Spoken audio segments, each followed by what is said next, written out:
Hello बच्चों, 3D बेहतरीन question. 3D में क्या कह रहा है? Let the vertices Q and R of the triangle PQR lies on. बेटा ध्यान दीजिए, आपके Q और R यानी ट्राइंगल में तीन वर्टिसेस होती हैं। PQR जब ट्राइंगल बोल रहा है तो PQR ये हमारा ट्राइंगल हो गया, और ये वाली जो दो वर्टिसेस है ये किसी लाइन पर है। इसका मतलब वो लाइन ये बन रही होगी कुछ।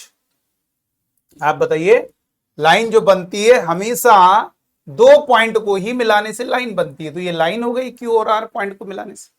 और इस लाइन की इक्वेशन आपको गिवन है।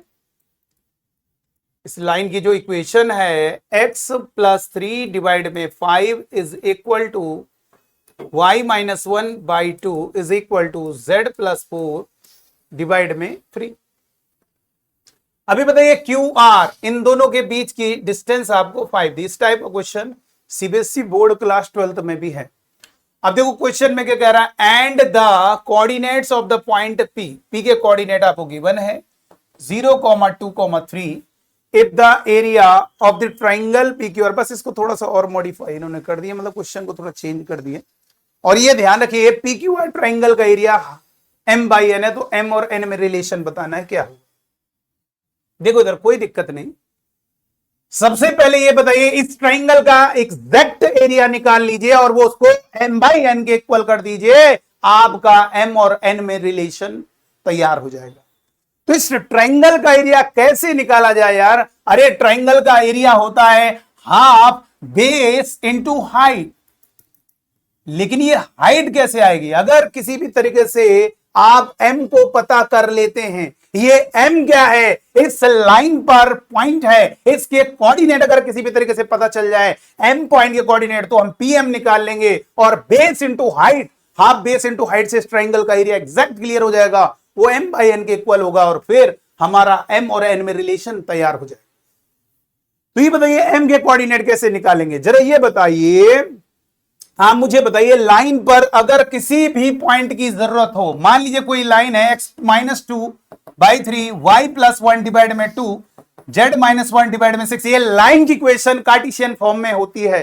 तो अगर किसी लाइन पर पॉइंट की जरूरत पड़ रही है तो क्या लेट करोगे? 3 लैम्डा + 2 कॉमा, देखो इसमें लैम्डा मल्टीप्लाई ऊपर जाओगे साइन चेंज करोगे, इसमें लैम्डा का मल्टीप्लाई ऊपर जाओगे साइन चेंज करोगे, -1 बाद वाला, ये क्या होगा 6 लैम्डा और +1। यानी इस लाइन पर कोई भी पॉइंट जो है इसी पैटर्न में होगा, पर लैम्डा हर जगह का चेंज होता रहेगा। तो आइए इस क्वेश्चन को सॉल्व किया जाए। बेटा इस पॉइंट को पता करना है तो इस पॉइंट को लेट कर लेते हैं लैम्डा के टर्म में 5 लैम्डा। सर ये आपने कैसे किया? अरे लाइन दी है ना आपको, हमने क्या किया, लाइन दी है आपको। देखो Q और दो पॉइंट को मिलाओगे तो लाइन बनेगी, जब वो दोनों इस पे है तो ये लाइन की इक्वेशन आपको गिवन है। तो ये क्या होगा बोलो, 5 लैम्डा -3 कॉमा 2 लैम्डा +1 और कॉमा 3 लैम्डा -4। अब आप एक काम करो, किसी भी तरीके से लैम्डा की वैल्यू पता कर लीजिए। जैसी लैम्डा पता चल जाएगा हमें M पॉइंट के कोऑर्डिनेट पता चल जाएंगे, और जब M पॉइंट के कोऑर्डिनेट पता चल जाएंगे तो हमारा PM आ जाएगा, और उसी का हमें इंतजार है।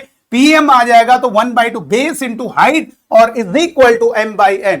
लेकिन ये समझ में नहीं आ रहा इस लैम्डा को कैसे निकाला जाए। अरे ये बताइए, PM और QR आपस में परपेंडिकुलर है। दो लाइंस अगर आपस में परपेंडिकुलर है, इसके DR मालूम है और इसके DR मालूम है, और अगर दोनों लाइन परपेंडिकुलर है तो फंडा क्या लगता है, फर्स्ट का मल्टीप्लीकेशन प्लस सेकंड का मल्टीप्लीकेशन प्लस थर्ड का मल्टीप्लीकेशन इज इक्वल टू 0 होगा मेरे बच्चों। तो अब हमें क्या करना है, इस वाली लाइन के DR हमें मालूम है, बिल्कुल मालूम है। इस लाइन के DR मालूम है आपको, बिल्कुल मालूम है मेरे बच्चों। कैसे? इस लाइन के DR जो नीचे लिखे हुए XYZ ऑप्शन यूनिटी है, पॉजिटिव है, तो जो नीचे लिखे हैं वो उसके DR हो गए।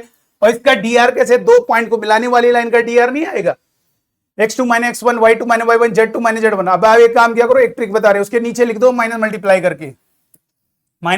करके उसके नीचे लिख दीजिए। अब इसके DR क्या हो जाएंगे, PM के हो जाएंगे 5 लैम्डा -3। अब x कोऑर्डिनेट को जोड़ो, y कोऑर्डिनेट को जोड़ो 2 लैम्डा -1 और z कोऑर्डिनेट को जोड़ो 3 लैम्डा -7। अब ये वाला PM जो है वो हमारा परपेंडिकुलर है किसके, इस लाइन QR के। तो इसके DR ये है A1 B1 C1 और A2 B2। अब मल्टीप्लाई कर दो, फर्स्ट का मल्टीप्लाई करेंगे, अब दो टर्म है दोनों में अलग अलग मल्टीप्लाई कर दो। 5 का पहले वाले में दूसरे वाले में, तो ये 25 लेमडा, सॉरी इसमें मल्टीप्लाई करोगे तो 25 लेमडा, ये हो गया 5 का मल्टीप्लाई 25 लेमडा माइनस का 15, फिर सेकंड का मल्टीप्लाई 2 का मल्टीप्लाई इन दोनों में कर दो, 2 टू 4 लेमडा माइनस 2, 3 का मल्टीप्लाई इन दोनों में 9 और minus 21 plus 3 3 9 minus 21 is equal to 0। बस लेमडा का इंतजार है, वो आने वाला है। ये देखिए 9 लेमडा हो जाएगा सर, ये आप 3 का मल्टीप्लाई 3 3 9 लेमडा माइनस 7। अब ये 25 में 4 जोड़ोगे 29 29 और 9 रूट 38, सॉरी 38 रूट नहीं होगा 38 लेमडा और माइनस 21 और माइनस 2 माइनस 23 और माइनस 23 में माइनस 15 ऐड करोगे तो माइनस 38 उधर जाएगा प्लस 38। देखिए जिसका इंतजार था वो आ गया। कितनी प्यारी वैल्यू आ रही है, लेमडा का ही इंतजार था हमको और यहां लेमडा पता चल गया, तो इस एम पॉइंट कोऑर्डिनेट आ गए। 1 रखेंगे तो ये 2 हो गया, यहां पे 1 रखोगे 3 हो गया, यहां पर 1 रखोगे -1 हो गया। तो बस अब हमारा पीएम आ गया। पीएम क्या होता है बेटा, डिस्टेंस बिटवीन 2 पॉइंट, 2 पॉइंट के बीच की डिस्टेंस। एक्स में एक्स कोऑर्डिनेट माइनस करो 2, 2 का स्क्वायर 4, वाई में वाई कोऑर्डिनेट 3 - 2 1, 1 का स्क्वायर 1, जेड में जेड कोऑर्डिनेट -1 और -3 - 4 का स्क्वायर 16, रूट 21। अब खत्म सवाल, सवाल में अब कोई दम नहीं रह गया। तो बताइए क्या होगा जरा मेरे बच्चों, अब बताइए क्या होगा, जल्दी से बताइए। इस ट्रायंगल का जो एरिया है, इस ट्रायंगल का एरिया क्या है मेरे बच्चों, जरा ध्यान दीजिए। 1/2 बेस कितना होगा, QR 5 इंटू हाइट निकाली √21 और ये आपको गिवन है एरिया ट्रायंगल का m/n। तो यहां से हमारा रिलेशन बन गया, तो यहां से m उधर जाएगा 5√21 n is equal to 2m और m की तरफ है सारे, तो 2m माइनस का 5√21 n इज इक्वल टू 0। अब आप देख सकते हैं हमारा आंसर बी पार्ट हो गया। ठीक है, तो कितना कमाल का क्वेश्चन है। तो चलिए आज की वीडियो में इतना ही, थैंक यू।